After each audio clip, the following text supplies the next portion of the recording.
শেখ হাসিনার পতনের পর আয়নাঘর আবার আলোচনায় উঠে এসেছে।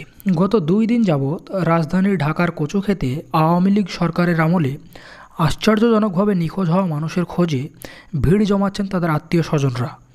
তো আয়নাঘর কি, আয়নাঘর দেখতে কেমন, কাদের রাখা হতো এই আয়নাঘরে, সেটাই জানাবো আজকের এই ভিডিওতে। তো আসুন দেখে নিই আয়নাঘর কি। শেখ হাসিনার আমলের তৈরি বাংলাদেশের প্রতিরক্ষা বাহিনীর কাউন্টার টেরোরিজম ইন্টেলিজেন্স ব্যুরো বা সিটিআইবি দ্বারা পরিচালিত একটি গোপন আটক কেন্দ্রের নাম হলো আয়নাঘর। এখানে কমপক্ষে 16টি কক্ষ রয়েছে, যেখানে একসঙ্গে 30 জনেরও বেশি মানুষকে রাখার সক্ষমতা রয়েছে। আয়নাঘরটি বাংলাদেশের ঢাকা সেনানিবাস এলাকায় অবস্থিত বলে ধারণা করা হয়। আয়নাঘর দেখতে কেমন? আয়নাঘর শুনতে যতটা সাদামাটা মনে হচ্ছে, ঠিক ততটাই রহস্যময়। একসঙ্গে একজনের বেশি ঢোকা যেত না এই আয়নাঘরে।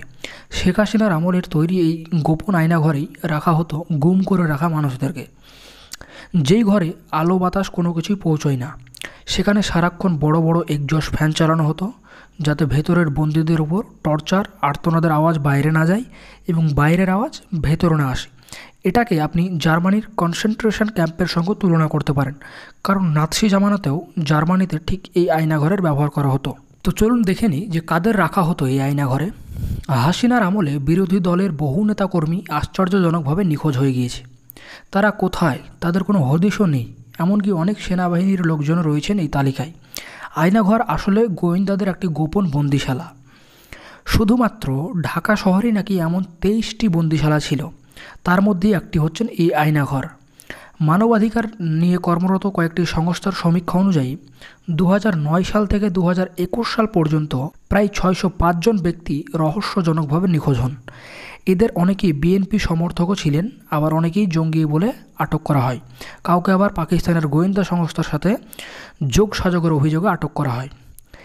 এদের সকলকেই বলপূর্বক তুলে নিয়ে যাওয়া হয়েছিল বলে অভিযোগ, এবং এই সব অপহরণের নেপথ্যে অনেক সেনাবাহিনীরও হাত ছিল বলে অভিযোগ তোলা হচ্ছে। তাহলে এই ভিডিওতে আমরা দেখলাম যে আয়নাঘর কি, আয়নাঘর দেখতে কেমন, আয়নাঘরে কাদের রাখা হতো।